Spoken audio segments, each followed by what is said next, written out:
Good morning. It's time for Comics and Coffee with Cliff, and with me, my guest today, Tim, the Pinoy Wonder, who you can find over on TikTok. And good morning, Tim. How are you? Good morning, Cliff. I'm doing good. How about yourself today? I am doing great, and we'll be right back after just one quick message from the channel.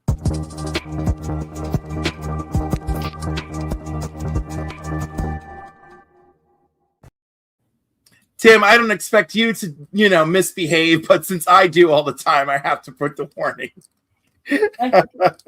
That's fine, right? Disclaimers are there for a reason. Yes, they are. Also, while we're here, let's make... Oh, my God. You know what? I still don't have a proper channel member anything, but I am working on the channel membership, and we were going to do this in February. The Black Cat Catwoman Claws Out giveaway that I had planned, except for the two main prizes were sent back to Lone Star Comics, and now I'm waiting for them to come back around to me. And I was hoping to do it this month, but it may look like it's going to do next month. And I've made a list of people who've had memberships. I'm going to try and keep everyone in and try to keep that going. Also, if you wish to support the channel, head on over to BCW, go pick up some comic supplies, go use Cliff Comics for your 10% discount on your order. And of course, it comes back around and helps my channel, and I appreciate it very much. All right, Tim, I've dragged you here. You came of your own free will. So let's start with the introductory. What do you think is the comic that made you fall in love with this medium? Wow, so I'm someone who read comics, stopped reading, and then read again. But I feel like the one that really got me into collecting comics has to have been DC Universe Rebirth by Jeff Johns and probably a handful of other creatives. But that was the one that felt like a really heartfelt way for people to get into DC. I thought it was great, and I thought it was such a the whole thing with Barry and Wally really got me. Exactly, cheerful reunion, beautiful, because having someone just completely blipped out for several years, someone who was the Flash mainstay and had all this family, it's just unreal to think about in hindsight. Yeah, no, they did. We've been reeling from the effects of that ever since. Let's say good morning to the chat. James, good morning. John, first one in. Good morning. Rod the Rican, I love you, man. Garth Wong, thank you for making it. Dante's Game Room, good morning, sir. Jeff, good morning. How are you? I hope to learn what Pinoy means. And George, mature content on Sunday must be Cliff. Darn right, George. Darn right. I will let you handle that. Because I think it's really funny. I know what Pinoy means, but the fact that you chose the Pinoy Wonder, I think, is a take on your love of Robin, the Boy Wonder. That's exactly right. The syllables just counted out that way. So Pinoy would be male equivalent for boy in Tagalog, whereas Pinay, Pinay, would be for girl. That's how I explain it. Excellent. Thomas, good morning. And good morning. That's my friend. Yay. Yay for friends showing up. All right. So, I love this because I think I already guessed. Who was your favorite comic book character growing up? Well, it'd probably be Batman growing up because of the TV show. Yeah. And then over time, I've just become more in tune with Robin and how he supported Batman. So then it definitely became Nightwing because of just a number of reasons, like Young Justice, or even just Batman the Animated Series too. Yeah, Batman the Animated Series, I love. My drunkard mind read Pinot, and I was expecting wine talk. Quietly recorks my bottle. Okay. That is so Pinot.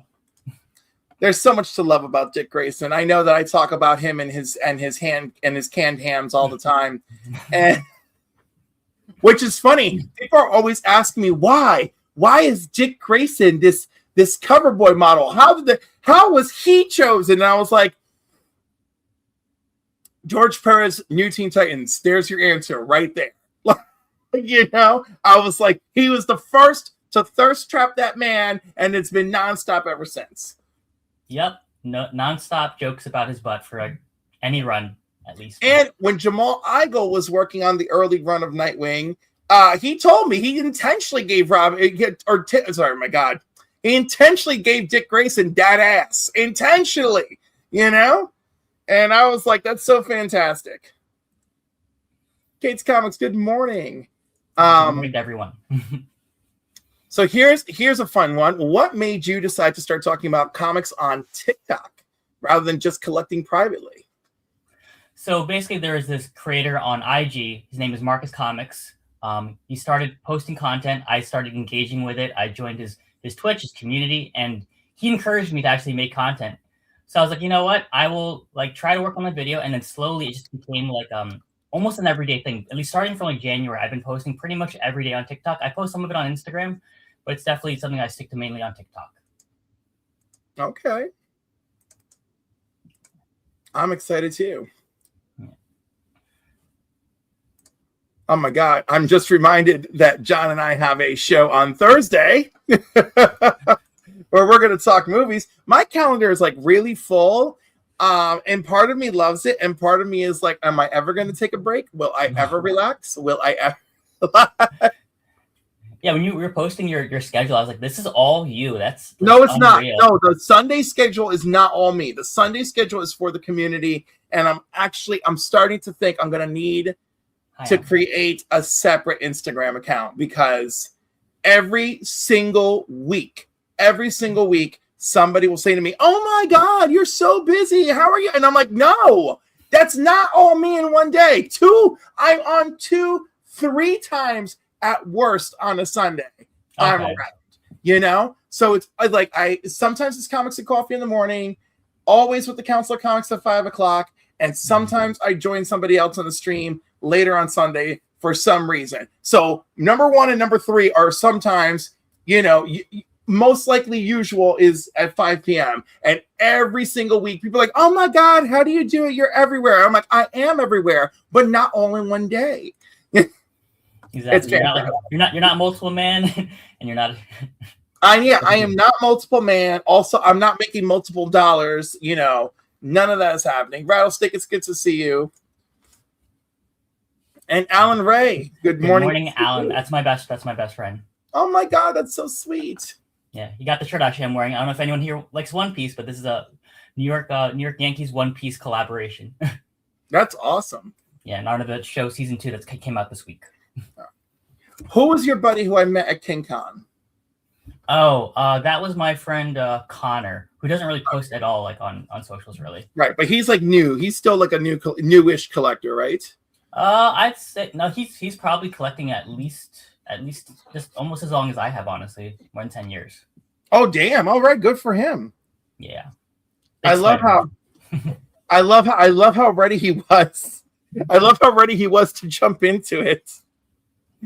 Oh yeah, he's locked in. He's really trying to collect as many ASM stuff as he can. So I just wish him luck on that. That's all I can say.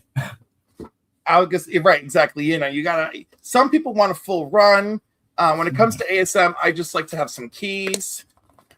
Yeah. Oh man, DC Flash Rebirth. Rebirth was so good. I did not give Tom King when I interviewed him the other night. I did not give him hell for what he did to Wally West. Because deep down in my heart, I don't think I really blame him for that. I think I blame Dan Didio for everything. So that's how I feel. Yeah. And I've been opening this box because this is for my reveal later for Shelf Pleasure, which I really need somebody to design me a graphic for. I'm gonna have to go on Fiverr and be like, make a graphic for me. Yeah, there's definitely great artists out there. Follow, excited to check out your page. Yes, his page on TikTok is great. You've done a remarkable job of you have where to start guides. You've got you talk character entry points. You do some really good character teachable stuff, which I think is really great. Anyhow, by the way, this is part of why I thought you were even younger than you are when I met you, because your material is so entry level reader friendly, and I don't know if you do that with intention or it just comes naturally to you, but it's just really great. And I was like, oh my God, of course this appeals to a younger audience. I love this. Yeah, because I think a lot of the problem is that with people going into comics, they think that they have to read everything, and the reality is that yes, you could, but there are so many jumping points that one can do. Like either could you go to older classic stuff if you really want to, but the dialogue is probably not best for like most readers. So I'm glad that there's a lot of compacts and like entry points that Marvel and DC have tried to do to facilitate and make the reading process easier. Jumping points. I completely agree. Appreciate the feedback. What comic proved? Damn, did I really want to get this spicy? Yeah, so what comic do you think proves that the medium matters? Like, what is like one that you just feel screams only a comic book could tell this story? Wow. That's like a really good question. And like I have like a few in my own mind, and I know it's a tough question, but just anyone that pops in your head that you're like, wow, this is like the perfect way to have this unfold. So there's this story that I really like to talk about. I read it like last year, and like I wish I'd recommend to everyone, but it's called Do a Power Bomb by Daniel Warren Johnson, who has become a very popular artist over the past year because of a number of reasons, Transformers, or recently, what is it called? They've been doing a lot of covers for like DCKO. And the reason why I say this in particular is because Do a Powerbomb is about wrestling. And the reality is that like not everyone is into wrestling. Like I'm someone who like grew up on it. And Daniel Warren Johnson does a great job of not only showing like great action sequences, but telling an emotionally compelling story, even for people who are not into like that in general.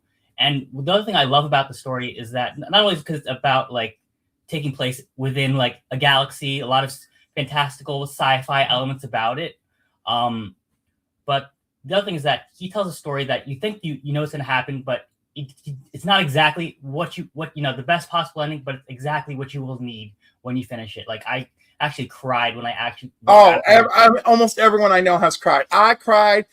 Okay, so you met my friend DJ Links at the show briefly. He was saying goodbye, and I introduced you. He sent me a copy of it because it moved him so much, and he and he had read it, and after losing his mom, and so it had a huge impact on me. And then I read it knowing that, and then I'm just crying my eyes out. And then there's a new reader in Canada named Steve, and I immediately recommended that and Murder Falcon to him. And then he came back to me about like, damn it, Cliff, why are you sending tear jerkers? And like Daniel Warren Johnson has done a lot of things. He's certainly done a lot for Transformers recently, but Do a Powerbomb is so freaking amazing. And you're right, it's so much more than wrestling, which is fantastic. Kind of reminds me of Heated Rivalry in like, it is hockey, but it's so much more. And the reverse, because obviously hockey lovers can be like, oh, look at this sweet relationship with gay guys. Yeah, that's what art should do. It should be able to appeal to people in more than one way. Yeah. It should, because I really hate when people look at something and are like, well, I'm not going to try that. That's not for me because X. And I'm like, that's a lame excuse, because my whole life I was looking, of course I want stuff that appealed to me that was like, gay or Latino, but all I got was Superman and Captain America and Silver Surfer, and I made good with that. I did. So don't tell me we can't do this. We can't enjoy stories and perspectives. It can be done. It can be done. Go Yankees. It's so great. Damn, I'm gonna have to check out Powerbomb. Do a Powerbomb. Yes, that's what you want. Do a Powerbomb. It's so good. Daniel Warren Johnson. Also, Murder Falcon. Get both. Find and get both. I highly recommend. That's on my list. That's on my list to read as well. I've been trying to space out all the Daniel Warren Johnson content I have, so this way I don't run out of it. Yeah. Well, I was gonna say there's plenty of Transformers too if you want to go deeper. As a pro wrestler myself, it's the best wrestling comic ever made. It probably is, because it's just like it's a whole story, and I love that. Good morning to Couch and Salcha with C Bizzle. Good morning, C Bizzle. 13 months. I appreciate you, man. I appreciate you. And I have so many things to send this man, and it's been like a year, and I just need to make a box and just get it out of my house, and like things just keep happening and just sabotaging me, and I sabotage myself, which is always fun. You can do it. I believe in you. Yeah, I know. I'll get there. I'll get there really, really, really. I'll get there really slow. Oh my god, I love this. What's a comic that everyone says is a masterpiece, but you think is overrated? Oh gosh. So let me think. So I'm not someone who ever likes to participate in the whole like hot take culture because I feel like everyone's gonna like what they like, and I'm not someone who wants to discourage people from reading things because of like how I feel. But personally speaking, I'm not as big on Scott Snyder's Batman New 52, but it's particularly to the DOTF, Death of the Family. I feel like it's a lot more shock value as regards to like content, and I don't want to spoil it for anyone. But that's like the one comment that like comes out in my mind like immediately. That's okay because I'm very similar with you on that and my other feelings that I've made vocal at other times. But I don't want to come down to the guy because I think he's really lovely. And I'm not saying there aren't things he's written that I enjoy. American Vampire, I think, is fantastic. Oh yeah, I've really liked Black Mirror, like as far as Dick Bats. And then the other thing that I've been reading Absolute Batman is in trades, and I honestly feel like I liked these first two volumes more than I've already liked New 52 as a whole. So I give a lot of respect for Scott Snyder, this medium, but there are definitely things that I don't like as much as other people. And God bless you, because Absolute Batman is absolutely not doing anything for me. Absolute Wonder Woman, on the other hand, is the one that's really drawing me in. Oh, that's my second favorite Absolute title right now. Death of the Family always gets in the way of all my New 52 Bat Fam reads. Yeah, because it crossed over into everything. Red Hood and the Outlaws, Catwoman, Nightwing, Titans. It was like everywhere, and I don't know. Not my favorite interpretation of the Joker. Didn't think it was a great story. The fact that he originally wanted to take off Alfred's leg, like just so much weird stuff. Yeah. Greg Capullo does kill it on art. I always have to say that. Greg Capullo is a great artist at the end of the day. He is a great artist. He is. And he has a better sense of humor. He has a better sense of humor of things. I love that man. So I saw them at Terrificon last year, and I kept messing with them. And like Scott Snyder just ignored me, and Greg stopped to talk to me. And I told him about the first time I met him when I was 17. Which, by the way, my God, he was so hot when I met him when I was 17. And like just a gorgeous man. He had just drawn the Angela miniseries. And he signed all these Spawn and Angela comics for me. And I was like, my God, Todd's got to give you more work. He's like, kid. Not email. Did write to him every single freaking day so he'll give me more work. And I was like, and I did for like 2 months. I was just writing. Gosh. I was writing to Image Comics like, do more. That's great. So I told him that story, and he like vaguely remembered it, right? And and we had tweeted about it years earlier. I tweeted to him about it. I was like, my God, like I met you 17 years ago, blah blah blah blah blah. And he's like, damn, kid. And it's like now the fact like I'm meeting him in person, having that conversation is even funnier. So on Sunday, they were just chilling at the Bobby Fleet Burger joint in Mohegan Sun. And I saw them, and I ran over to them, and I was like, hey, are you guys two dads for one chub? I'm trying to find my grinder hookup. And and Scott Snyder eyes poked out of his head. But Greg clearly remembered me from the day before and started laughing. I said, now you guys have a great time. Enjoy your lunch. And that was it. That's one way to leave an impression on us on a Sunday, right? Well, you know what? I like creators to remember me, and some of them remember me for better reasons than others. I would like to think that this was one of the highlight reasons. Well, I'm sure Scott will not forget that day. No, I'm pretty sure he's not gonna. He's gonna be like, two dads for one chub. What just happened here? I hope you get to see him again and be like, hey, do you remember me? Oh my God, what a shame. What a shame. Although I would be very concerned if I ever found either of them on Grindr. Yeah. Thank you, Rufus. Thank you. All right. Do you have any creator run-ins that were like really special to you? Like really special to me. Well, I'm someone who like has met Tom King a few times at a Comic-Con, and what's always nice about at least like whenever I meet him, he always shakes his hand. He introduces himself as Tom, and he saw my shirt, like a Green Lantern shirt, and he was like asking me like, "Who's your favorite Green Lantern?" and I said it was like Jessica Cruz, and then like you like listened to it and you appreciated like me talking about it, and like now I see like he's doing the whole Lantern show, so like he's someone that like as far as I've had like good interaction with him, regardless of how certain people feel about him in general. You know, feels like Batman Hush is overrated. Oh, I'm gonna say no because it really was so hot and intriguing when it came out. Also, I loosely contributed to the ending, but of course nobody really cares, even though I tell that story all the time. And because like through 6 degrees of separation, it was like, why would these things happen in Hush, right? And my comic shop owner at the time, George from Stonehenge Comics, his buddy who would later do Batman Gotham Knights starting with issue 50 was helping Jeff Loeb at the time, and he's like, well, why would these people work together? And I was like, well, I think it's pretty easy. Like the Riddler could certainly motivate people. And he's like, yeah, but how would he get the Joker to go after Batman? I was like, how would anyone get the Joker to go after Batman just for kicks? Like the Joker's in it just for kicks. And if you read the end of Hush, that is exactly what Riddler says. He did it just for the chance to screw with Batman. And that came from me. And of course, no one will ever care if that's true or not. And whatever. But I know it's true. And I don't care that I sound like a crazy person. I'm going to the grave with it. So I obviously have too much personal investment in Hush to like, for anything. I think it's more the art that makes it. I do think it's more the art that makes it. But let me tell you, it was really hot when it came out. Right from issue 1, it was immediately intriguing. But I will say this. Hush 2 is such a sad, tired, shameless cash grab where the art is the only thing compelling, and it's only compelling on the pages where Jim Lee is giving us 100%, which clearly, for reasons beyond his control, he was not able to give us 100% on all of this. And Hush 2 sings, you bet it does, baby.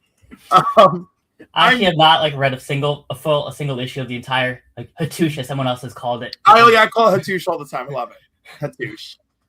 Hattush. Look at this. Hush 2 makes me depressed for the medium. Oh my God, John, 90% of Marvel should make us depressed for the medium right now.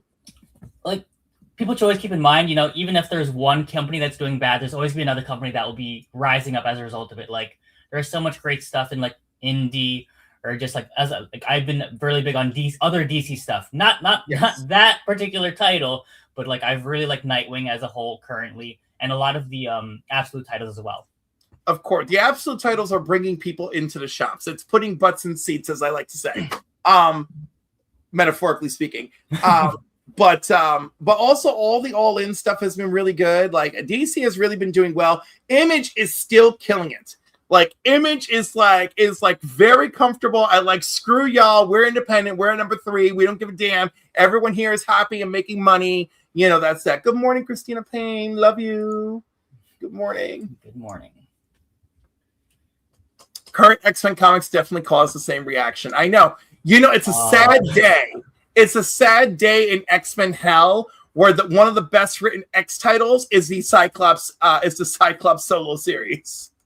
Like, I haven't read it, but like I'm happy for Cyclops fans. Like the fact that he has not had like his own solo or mini in such a long time is like absolutely crazy to me. Like even though he's mainly like a leader, so it makes sense for him to be just in the main role, but just like he should be able to have his own spotlight in general as a whole.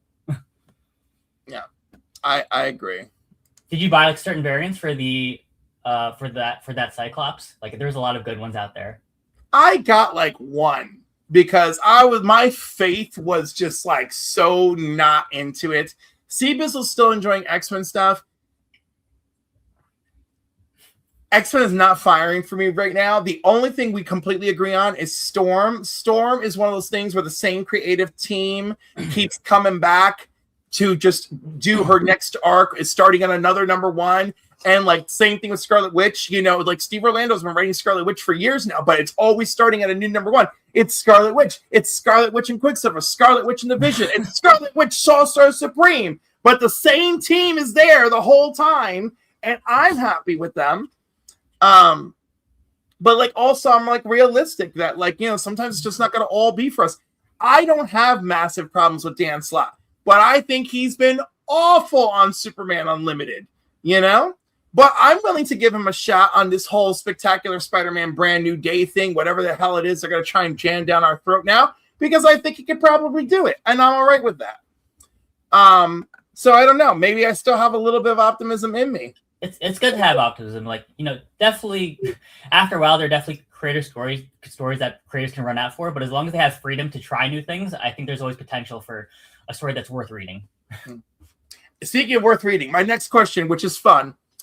What is a character who you think deserves a huge comeback and nobody's doing anything about it? Oh, huge comeback. So I haven't read a lot of like Miss Marvel in the past couple years, even though she's been rebranded as like a mutant.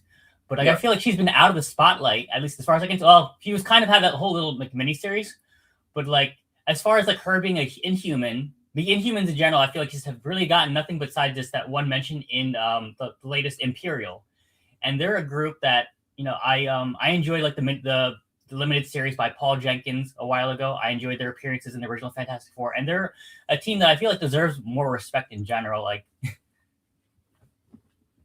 Rufus says loved Superman Unlimited. Oof, love is hard, but like, okay, you're right. To each his own, but I'm struggling. Although, like the last issue really got me fired up, and I'm like, of course we're gonna wait all the way until like I'm ready to like abandon this book, and I'm like, oh, this issue's cool, and now of course Reign of the Superman is starting, so yes, I'm gonna be buying Superman Unlimited, although I don't know if Dan is involved in that or not. Rattlesnake says bring back Darkhawk. I would love that. Well, I think Darkhawk has actually had a mention recently in their one of this new limited series. I want to say. He's in Guardians, right?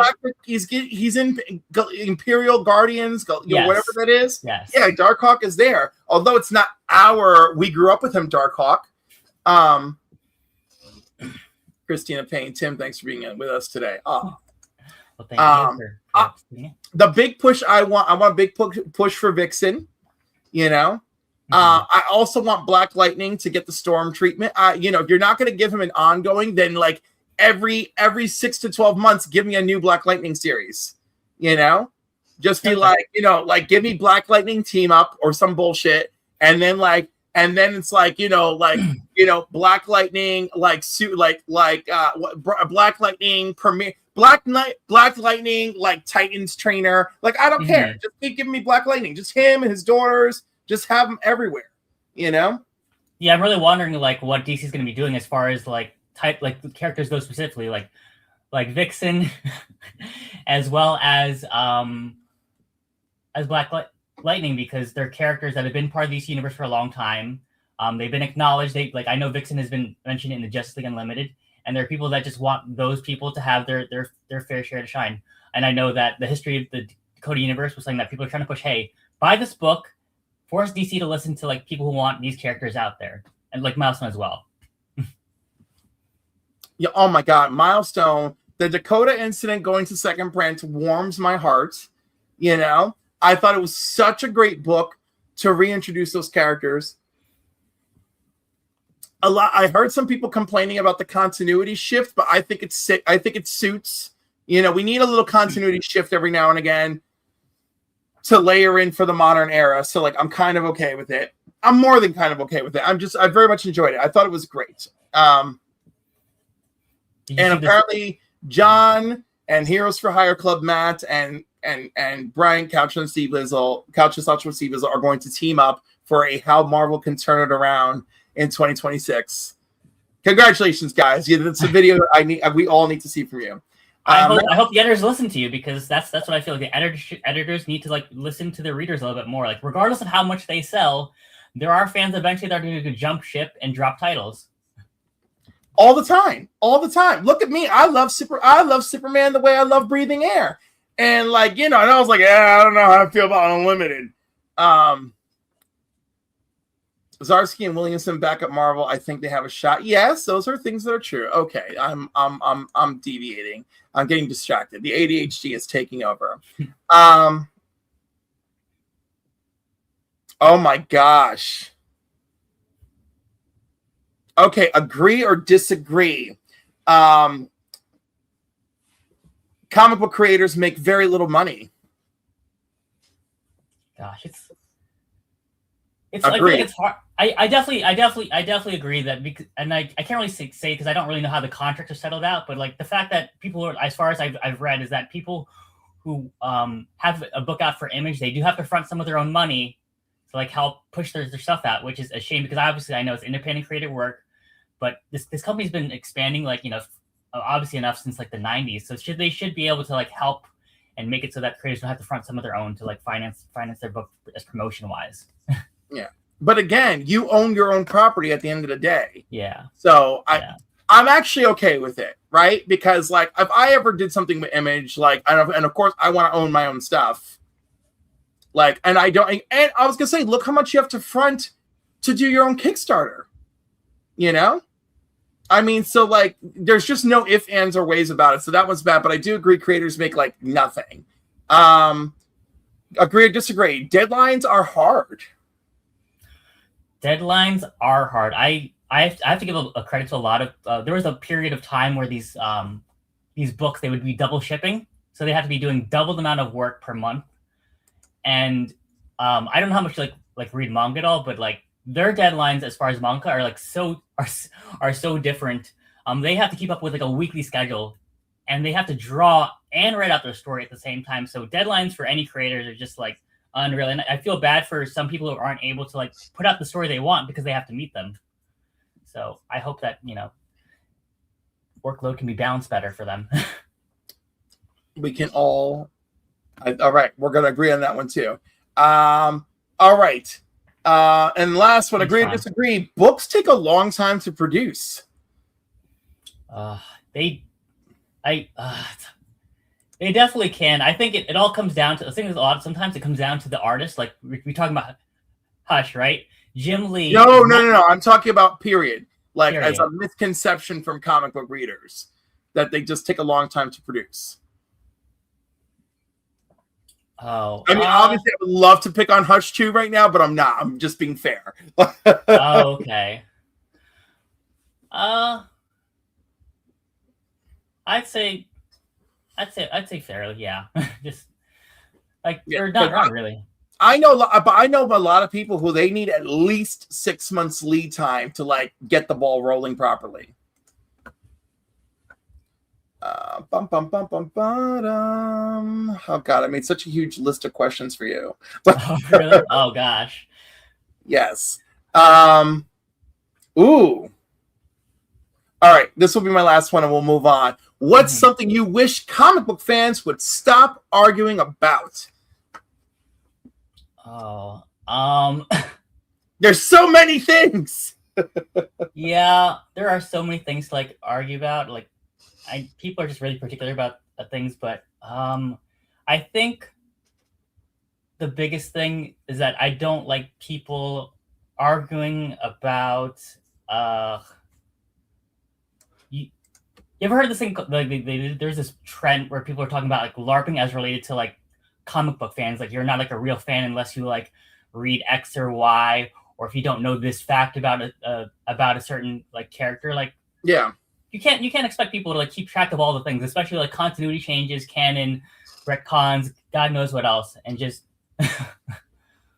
Oh, rattlesnake! I agree with you. I hate that word, but at the same time, it keeps freaking taking place and causing problems. The FOMO.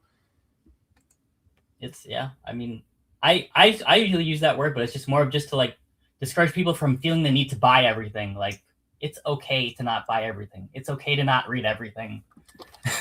But no, it is okay not to read everything. I wish people would quit putting down one publisher to make another publisher look better. You know what, C-Bizzle? You're right. I hate the way that people treat DC trying to make Marvel look better. It drives me absolutely crazy. Oh, wait, 2025 flipped that around, didn't it? I hate seeing, they're just a LARPer. Oh my God. So obviously this is something I'm only familiar with LARPing as far as role play is concerned. Mm-hmm. So this whole thing is hilarious to me. But it's going to lead me into one more question for you. Mm-hmm. Even though I said we're going to get to.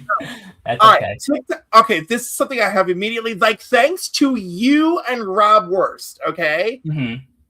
I'm now actually like looking at TikTok because like normally I just rarely bother with it. Right. Yeah. TikTok comic culture feels very different from YouTube comic culture. What do you think that TikTok is getting right about comics? Gosh, that's a really good question because I watch like a lot of podcasts like sometimes on YouTube. So I feel like it's a very different content in regards to like these short form stuff that you find on like TikTok. I think the one thing I really like about TikTok is that like people use it as a community to like share like what they love and like what they pick up. So it also just encourages people to like try new things. But I do think that a lot of times that because of that, people tend to pick a lot of more popular books. So I'm someone who doesn't tend to post things unless they're like less picked up on, and I feel like that people should like give it a try. And and I feel like that is something I see TikTok getting right. I think there's a lot more of like, oh my God, are you reading this? You should check it out. Also, I love seeing younger people on TikTok reading in depthly. Like, man, this was so good in Green Lantern. And back in like 2002, and I'm like, you're talking about 2002 Green Lantern? You're like 19. What's happening? I'm so excited. Oh my God, if I'm too loud for you, I'm so sorry. Oh no, you're good. You're good. I love the enthusiasm. I love the passion. I ride with. Yeah. Thank you. Wait, we had a good one. What is the other meaning or context to LARPer? All right, so I know LARP as live action role play, right? Yes. In the context of role playing games, right? So like LARPing in the park, you're basically that's the only context that I really know about. Honestly. Right. So why people are calling you like a live action role player because you don't know everything about your favorite character, Nightwing, is insane to me. I really don't understand the connection. I don't know what possessed people to connect those two things together. Is like I think some weirdos out there are like, oh, they're just role playing at being a comic book collector, And we all know how nauseating I find that. I like it's funny. Like I am very opinionated. I will trash talk stuff that I don't like, and I know that that's probably not my best side. But I never want to discourage anybody from this hobby because it's a great hobby. Let's see. They used to call it being a poser back in my day. Yeah, exactly, a poser. But I'm freaking old. We're all old. We're all old. It's horrible. All right, we're going to get to these kids, their vocabulary. Yeah, Tacoma. My God. All right, let's move into Homer. Like real quick to like number one.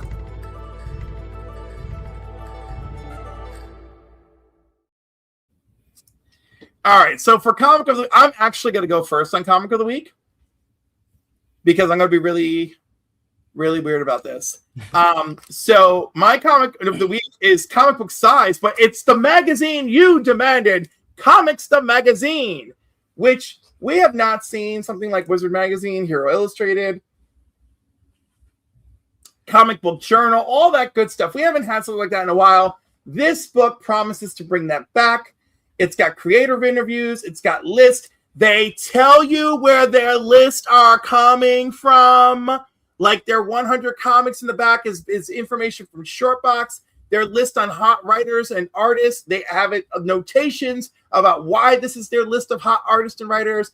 No, this doesn't compare to the live action world of the internet every day, but I love it in comic book format. Plus, we're going to get creator conversations in here. I don't think you're going to see everywhere else. And I think having some of the information that we see all the time framed historically in print has its own unique sense of value. So if you have a chance to go pick this up or start picking it up, I highly recommend. And that is my pitch for this as my comic of the week. Okay, Tim. That was a great pick, honestly. Because prior to that, like I don't know if you like knew like Chip Zdarsky had like his own version. He just canceled it. It kills me. Yeah. And I don't know the exact reasons why, but if it just didn't meet the demand, but like it was something that I looked forward to, and I even like got copies for like people in my shop because you have to like order them in bundles of 20. So yeah, I got that one as well, and I'm looking forward to reading it when I do. So my pick is a facsimile of Detective Comics 475, which, Ooh. if you haven't read, it's from the Englehart Roger Marshall run. So it's like from the late 70s. And like for people who like, obviously there's a lot of Joker fatigue I find for a lot of people, but like there's a lot of complexities to the character of the Joker, and this is probably more time when he's a little bit more silly, a little bit more of a gangster in some ways. And what I love about facsimiles for people who don't pick them up is that it reprints the entire comic, including the ads as well. So it's a good, like, almost like a time capsule into like looking at, and the art, it still holds up pretty well, obviously. The only thing, and then this story, if you don't get to read it in facsimile form, they are going to reprint it later in a DC's Finest, The Joker. But Ooh. Yeah. That is my pick. DC's Finest, The Joker. I love hearing that. I got that like DC, like, oh my God, 80-year anniversary of Lois Lane hardcover. Mm-hmm. Oh my God. I love it. It's so crazy, but I love it. 70s hostess ads. Yes. Yes. So good. All right. All right. Time for my favorite weekly game.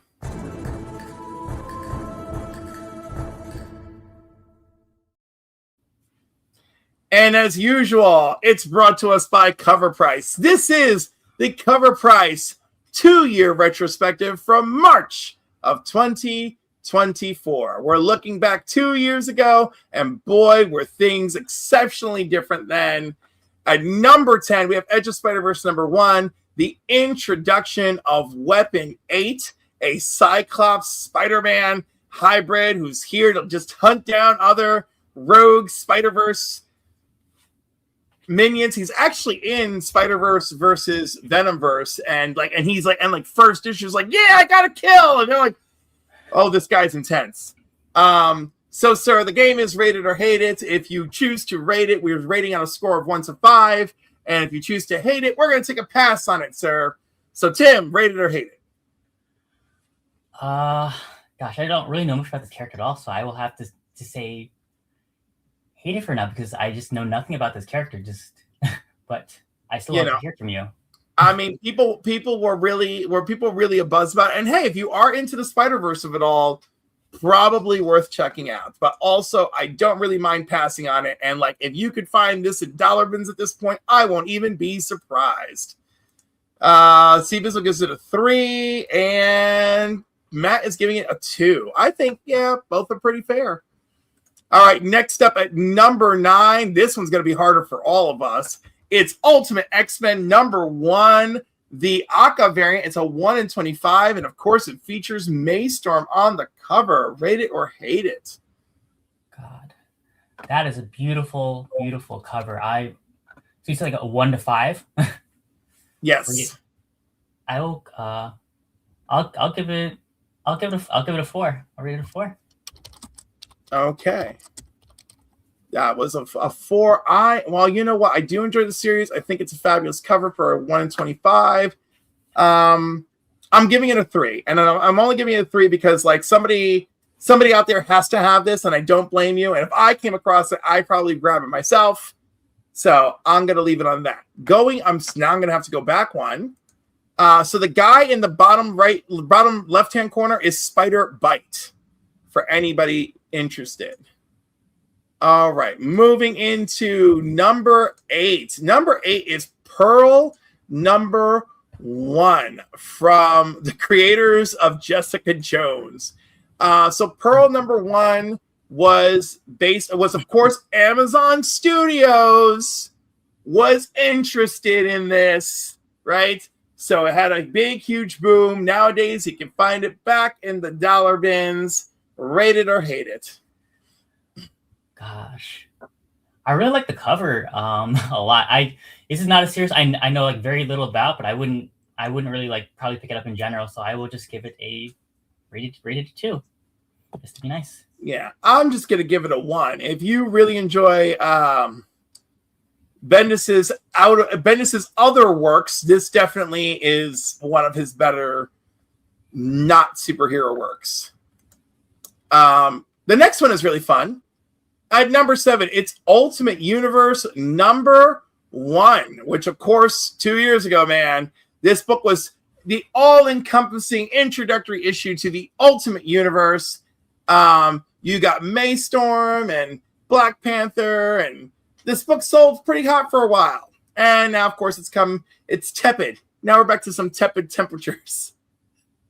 Heroes for Hire is giving it a 4 already. All right, what do you think, Tim? Rate it or hate it? I'll rate it. The Ultimate Universe is something that like helps spark a lot of titles. Like I like the Ultimate Spider-Man a lot. I'll be happy to give it a 4. Yeah, I really enjoy it. And the Ultimates has actually become a favorite of mine. I'm gonna give this a 4. I see a lot of people in the chat giving it a 3 as well. All right, next up, this one's really funny. It's Edge of Spider-Verse #1, the surprise variant.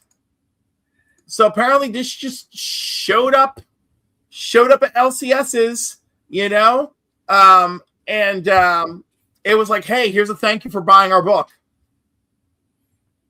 So very interesting to me. Who's the artist on this one? Because I really can't detect the style at all to it from the get-go. Let's see. This is from...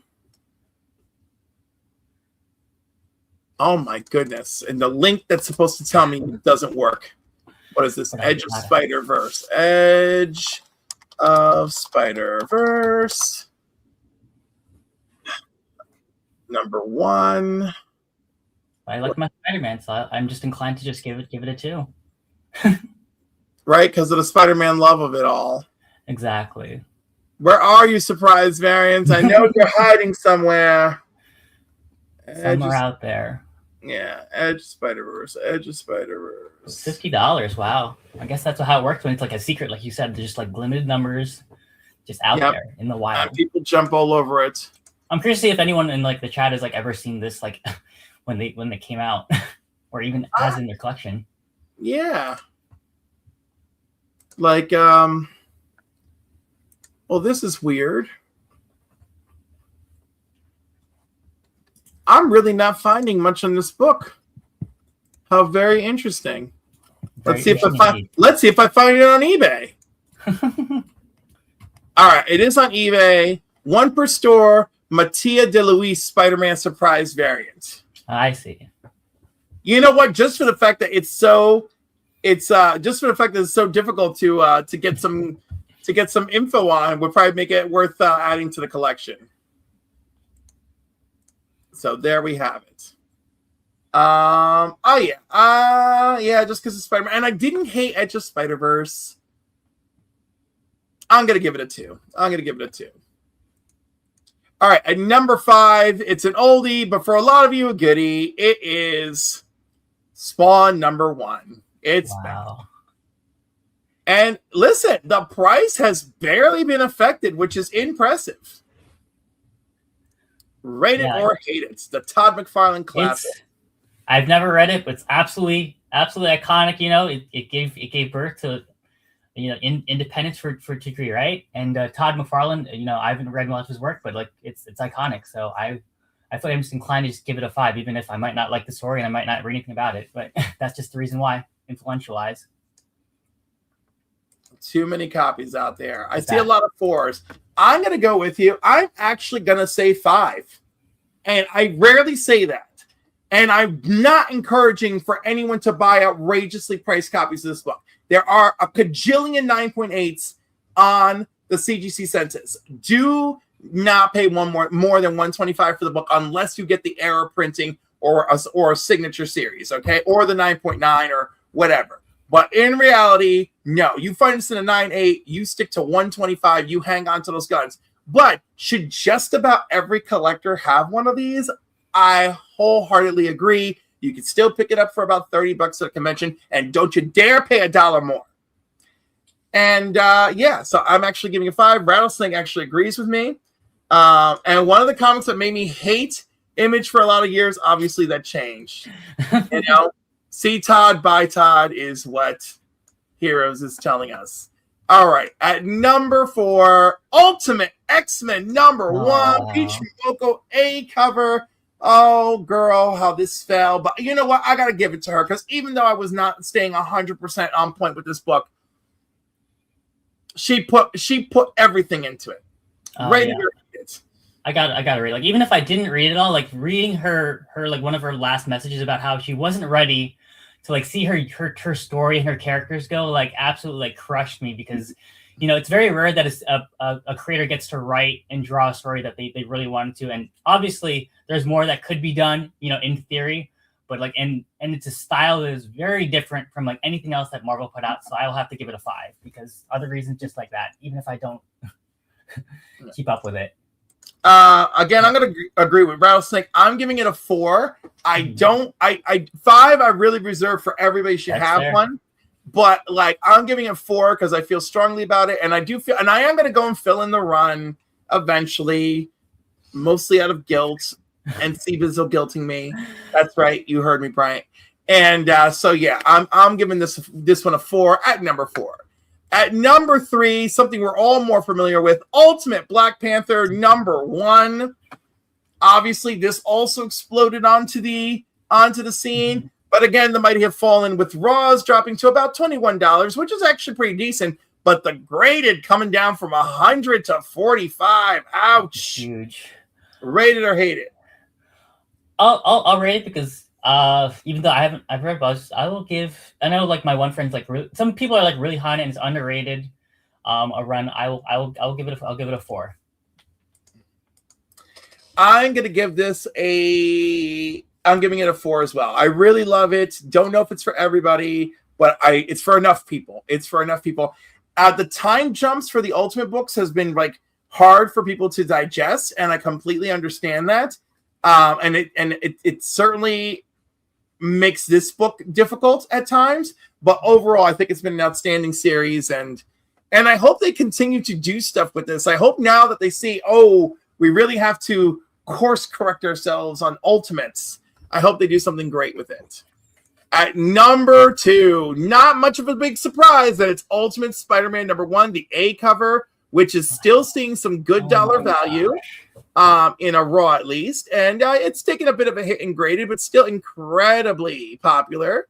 I don't even think I have to ask you to rate or hate it because I know you're going to rate it.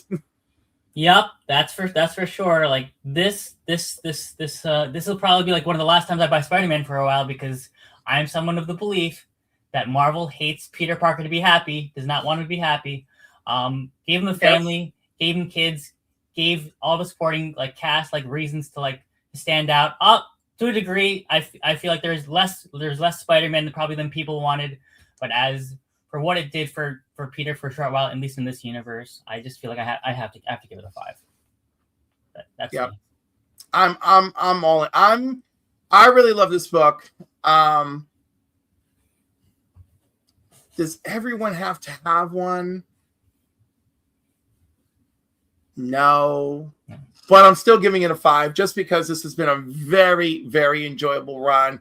I love everything. And also I'm going to give it a 5 because suck it, Tom Brevoort, or whatever his name is, who said, we don't need that because Amazing Spider-Man is still the number 1 seller. Yeah, because of your freaking variant shill game that you play, Tom.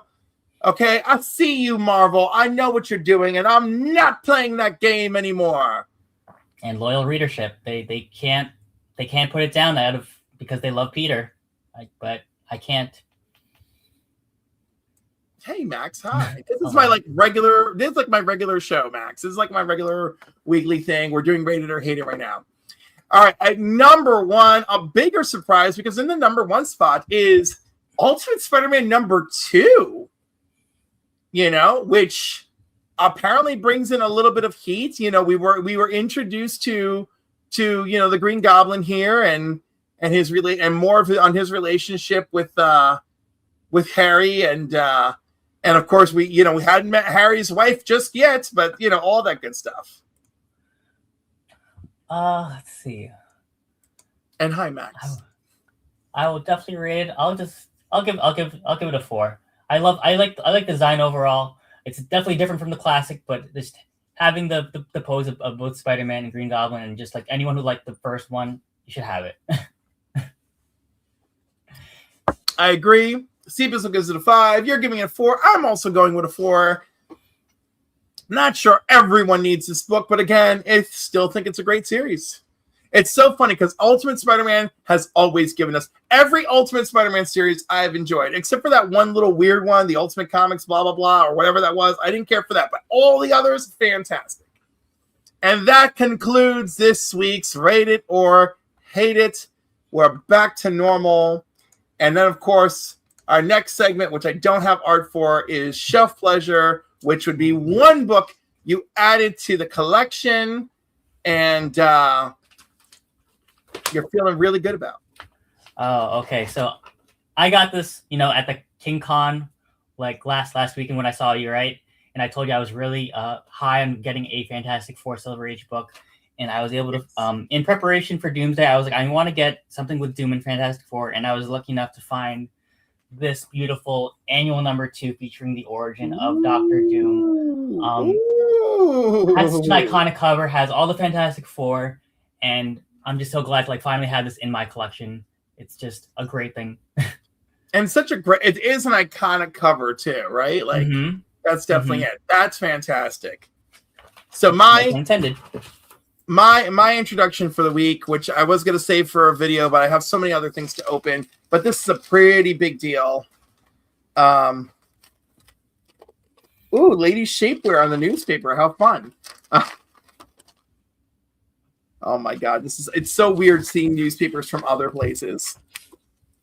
So this one's like a bit of a big deal to me. It is the first time these two characters ever teamed up, but also it's the first time that two women shared a title at DC. It's Brave and the Bold #63, featuring Supergirl and Wonder Woman. Oh, wow. I don't think I've ever seen that cover before, and I like how it's a very clean cover, too.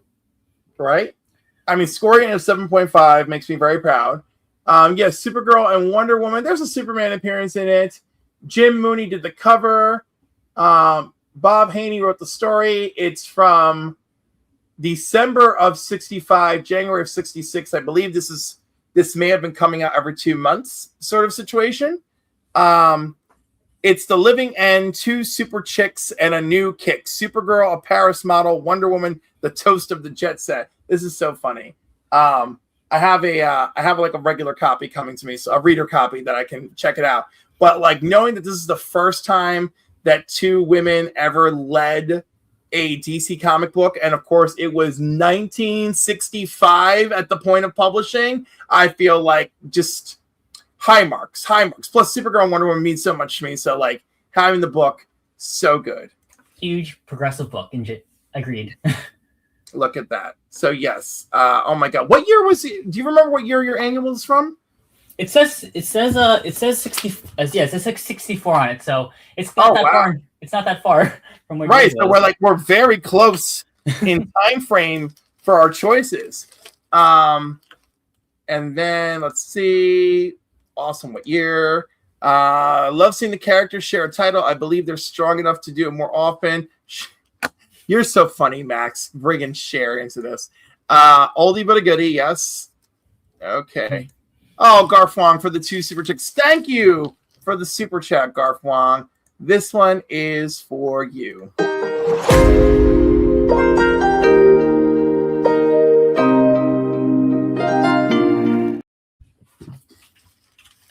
I love that. So great. Okay. This brings us closer and closer to your final homework assignment. But yep. I still have other questions for you. Yeah, sure. Ooh. All right. What comic book recommendations always surprise people when you suggest them? That's a very good question, because surprise them when I suggest them. I'm looking at my shelf behind me, because I have so many things to read, and I think people might be surprised if they read what was it? I don't think anyone's read 4 Kids Walk Into a Bank. if they haven't read into it, because it's going to be adapted into a movie. As far as I know, it's a simple heist thing. It's about some kids, but I think they'd be pleasantly surprised if, like, upon reading it, because it's just very different as a whole. No, it is very different, and I look forward to the live action. And no, that's a great book, and that one's definitely a surprise. Do a Powerbomb is one that I have on the, and Murder Falcon. People are like, "You're recommending these?" And I'm like, "I'm absolutely recommending these." Stuff. Common things I recommend would be like All-Star Superman, right? Yeah. But when I see people who are like, "Oh, I'm just really kind of just getting into this," I'm like, "All right." I was like, "What do you kind of like already? Let's div this out." I also like I people who really like Robin. I've pointed them to Batman and Robin Year One. I've pointed them to Nightwing. I've pointed them to all sorts of Tim Drake stories, because I love Tim Drake, and I'm so mad at the writers, because like I just like, oh, I want to spend time with Bernard. No. Why no? Why do we have to give up all the shit that we got going on in life? We're spending time with our loved ones. You can just find balance, period. Okay? Like, I get so angry. Don't worry, Cliff. Fraction said he has a plan for him. That's what I read. He better have a freaking plan, bro. Watch, he's gonna put him in a relationship with Stephanie or some shit and piss me off. And actually, people were saying that Bernard could get fridged, which I don't want to happen to him, but like some people were saying that, and I just want him to be happy. Listen, they better not fridge Bernard. I don't really hate Bernard. I hate that they keep putting Tim like, oh, I'm arguing with Bernard again. Shut up, Tim. They've already proven Bernard is strong. Bernard can fight. I mean, like, come on. We've done everything. We have all the tools here. All right. Yeah. Like, or just have Bernard date somebody else and be like, you know what? This was never working, Tim. Stop fridging everybody, and definitely stop with this bury your gay stuff. And it's a good thing that did not come up in my conversation with Tom King, because I don't know if he's forgotten, but there was a leak to Bleeding Cool years ago during Heroes in Crisis that Didio gave him a whole list of characters that could be killed, and like almost every LGBTQ character was on that list, including Brigade and a few others. I specifically remember not Brigade, what's his name? Barricade, right? Oh, okay. Who again, I know that, Scott Liddell created him, but let's use him. Let's use our queer characters. Let's throw them around. Let's put them out there. All right, let's see. One other question I had for you. Ooh, underrated character you think everyone should read? Well, I don't know if she's considered underrated because she's going to be getting an animated show, but I would just always push Jessica Cruz as like my favorite Green Lantern, because of the fact that she's female, POC, Green Lantern on Earth, and she's someone who deals with anxiety, which is something that I deal with to a degree, and it's all about being able to like make sure that you at the end of the day that you're able to deal with what you can do. You know what I really like? What was it called? Green Lanterns, where it's her and Simon Baz? Correct. Yeah, that one is so good. That is one people should absolutely read. And I think that they're a great pairing. Agreed. Like it just and they're just like, because they each have their own complexities, and then when they work together, and I like that.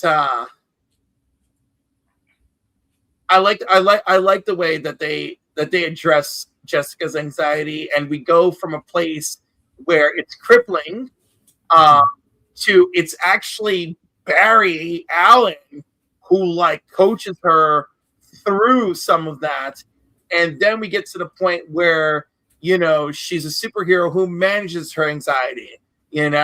Like it's like, oh wow, we just did blah blah. She's like, yeah, I need to go home and I need to recharge, not just damn battery.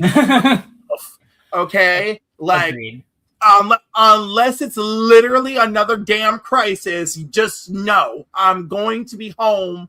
If it's a cat stuck in the tree, you got everybody and their mother is out there for a cat stuck in. Do not call Jessica.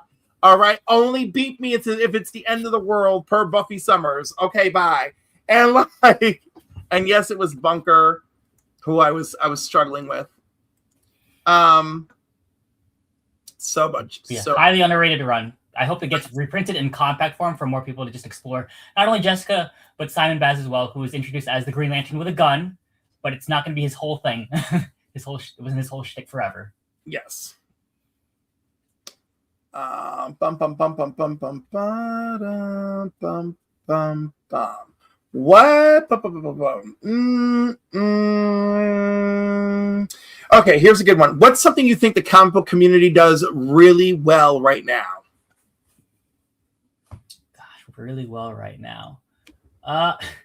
As a whole, I think that there are people who are very kind enough to like answer questions if they're like looking for like recommendations. Definitely there are people that might say, don't do that, read this instead, in like a negative way. Yeah. But otherwise they'll always like try to guide people like, hey, I want you to get into this medium. Here's what you should do. And I'm someone, at least, like if someone asks me like, what do I do if I want to read this? If I don't have a recommendation personally, then I will always ask to one of my friends, because I'm never going to try to give like expert advice on something that I have like no knowledge on, But I like that, at least. Oh my God! Y'all with the comments. I'm not highlighting these comments. Y'all, what does the comic book do really well? And y'all just coming in here with how good the comic book community is at being negative. All right, the comic book community is great at a lot of things. Okay, we have sent AOKs to people. We pull together for people when they're in need, and like when their collections are destroyed, and like when we meet folks out in the community and they're looking for a book, how we just will gift a book to somebody.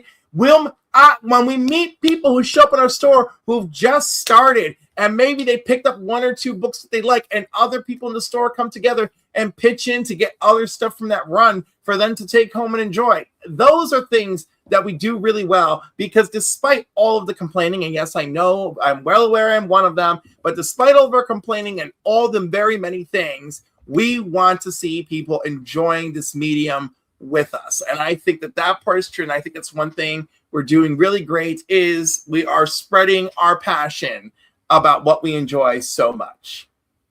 All right. This now brings you to your final homework assignment. And it is time for, where did you go? The 5-finger shuffle.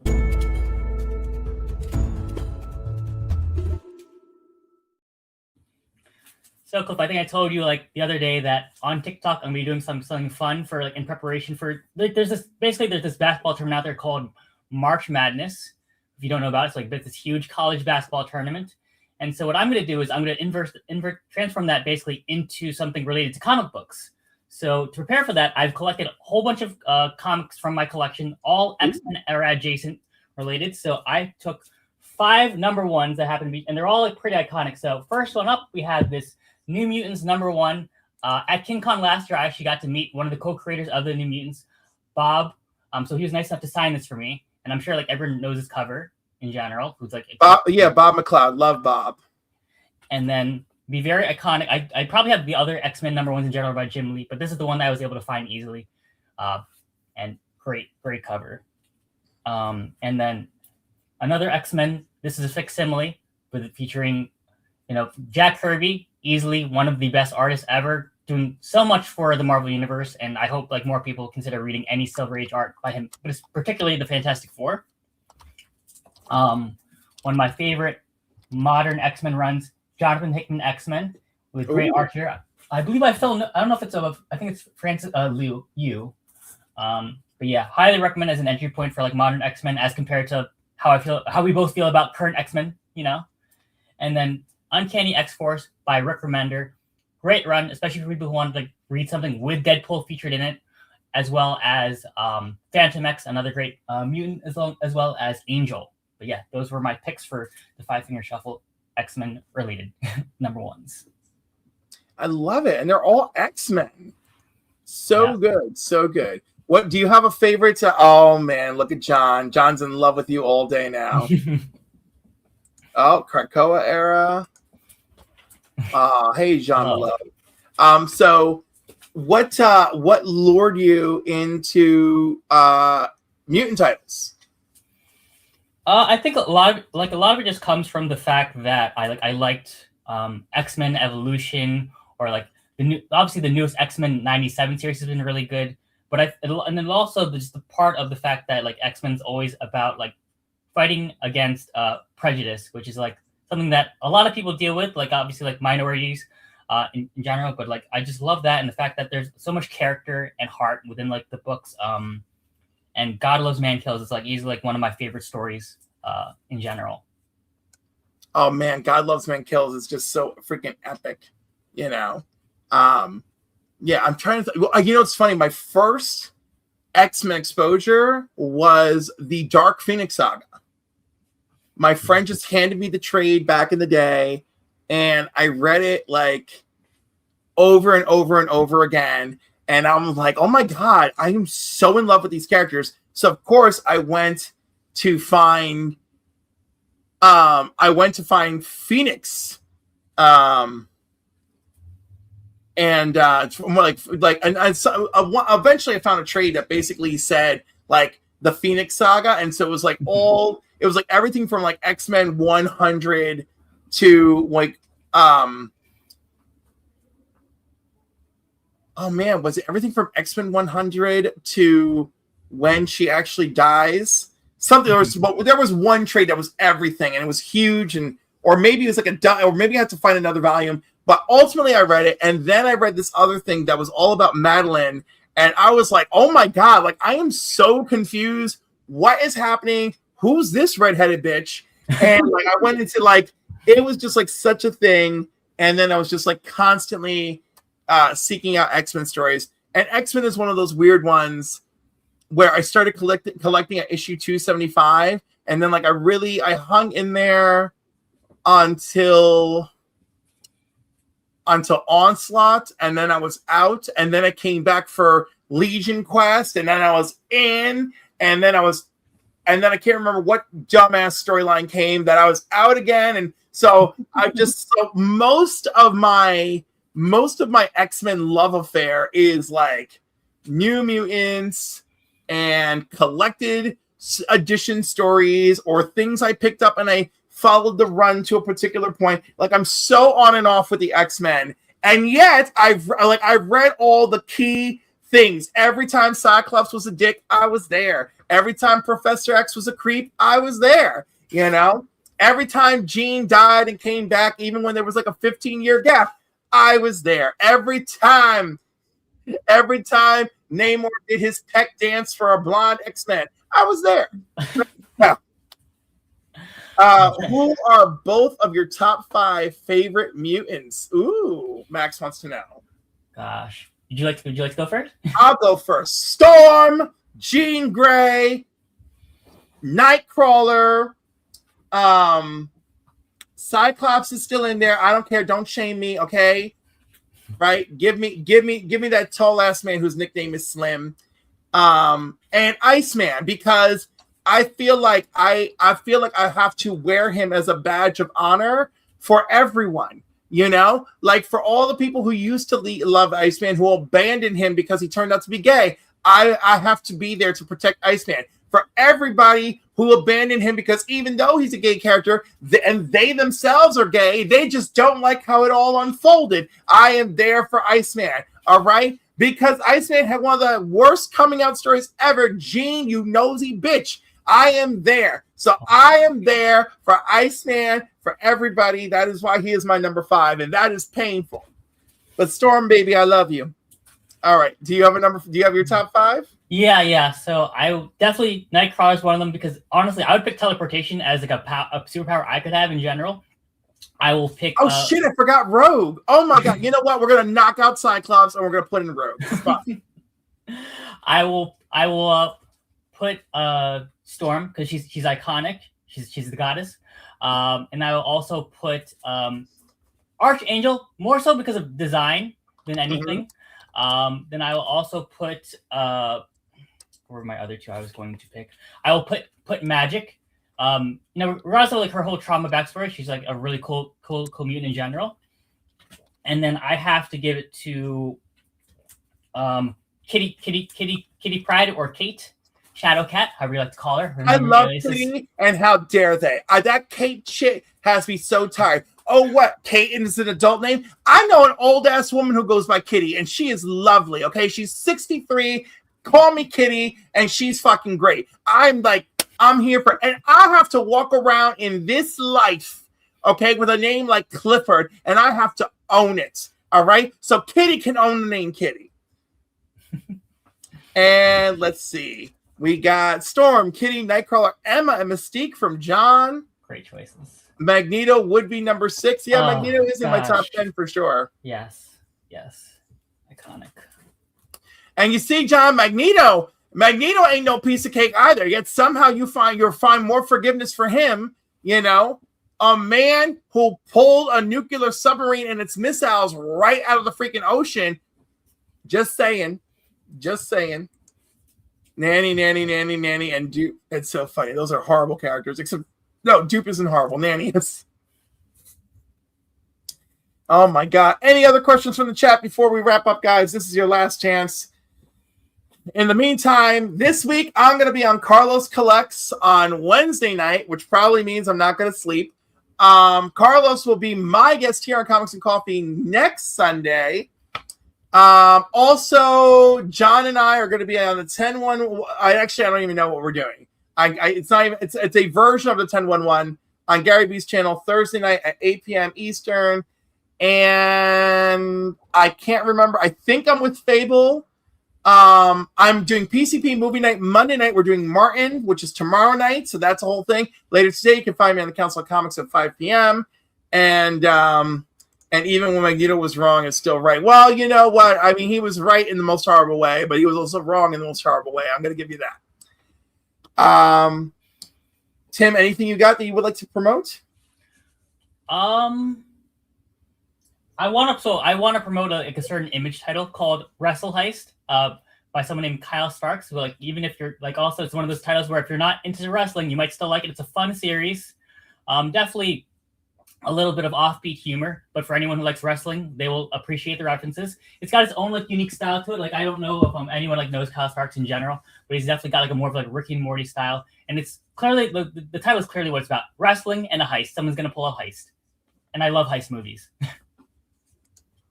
Like the wrestle heist, love it. It sounds good. All right, one more question for Max. Which character do you find most relatable to when reading? He says, for me, it's either Nanny or Mojo. I would not like to be relatable to Mojo. I like Mojo's flair for theatrics, but otherwise, I'm not really super into it. Oh, Metal Elf, Magic, Wolverine, Nightcrawler, Storm, and Psylocke. Okay, so Magic is the bitch I'm not forgiving. You know, I don't care about you. Just because you suffered trauma doesn't give you a free pass to be the trifling hoe bitch that you've turned into, Ileana. And y'all just come right over here and you love it. All right. Which is why I will enjoy Scott Summers just fine, guilt-free, because I didn't take an innocent woman who was freshly reborn and be like, oh, come here, just sign this contract, release me from hell and become the Goblin Queen again. What are you going to do anyway? And it's like, how about she starts a new fucking life without you coming in and ruining everything? You know, I'm just saying. And then that time, oh, you know, Sidorak will go to the portal and I'll take on the mantle of Sidorak. Yeah, but you brought your overprotective brother with you, you manipulative little bitch. So no, I'm like, no free passes, 0 free passes for her, none, absolutely none. But again, if you like it, I love it for you. I'm gonna say a lot of magic love comes from the fact that I just play Marvel Rivals in general, and so she has cool design and stuff, but I honestly haven't read her newest run, her newest solo, but she's just cool. Well, her new book is her and Colossus, so I give that a recommendation. Your friend here says X-23, Storm, Nightcrawler, Honey Badger, and Wolverine. Big Laura fan, gotta love it. Oh, yes. The whole family too. Well, a lot of the family, I should say. There's still a son missing in there, but love the picks. That's true. I do love me some Dakin though. I do. All right, so yeah, I know I went on a tirade about Ileana. And by the way, the Magic miniseries where an alternate universe version of Storm mentors her, highly recommend. Highly I wish that's the problem with Marvel. I wish they reprinted some of these older miniseries, like that one, or even like the X-Men Uncanny Omnibus. Marvel, please reprint more stuff for people to access easier. Yeah, and actually, if they want to make some real money, just remake remaster the story. Just go balls to walls. Like, take the story, update the language, put a new artist on it, and then just like put like a special label on it, like remastered for 2026 or some crap like that. I'm just saying. They did like a season 1, which is kind of like that. Storm, Nightcrawler, Wolverine, Emma Frost, and Quentin. See, look at you, Rufus. Ooh. You got it. You got it. Kid Omega, that's an interesting pick, but I did like him in New X-Men. Yes, I do, and I do enjoy all the weirdness that comes with Kid Omega, including like, oh, here, let me go grab a flesh suit and be young and be young again. If they really want to make money, mass-produce X-Men body pillows. They're scared. They're afraid. Yeah, they are. And we all know that the Gambit one is going to sell out real quick. And actually, I highly predict that Gambit and Rogue would be tremendous sellers. Oh, for sure. In the most frightening way possible. My God. All right, everybody. Thank you for joining us. Don't forget to check out the Pinoy Wonder over on TikTok. You're already following me here. Max says he would buy both pillows. That is fantastic. All right, guys. Of course, I'm all over the interwebs. There's a lot of other great comic book shows to check out today. Bleecker Street Comics is live with Comic Book Church right now. Go check it out. Or maybe later today at 2:30, go over to Still 35C. Go check out what David's got going on. Today, he's featuring Dracula. Until next time, everybody, remember, read your comics, and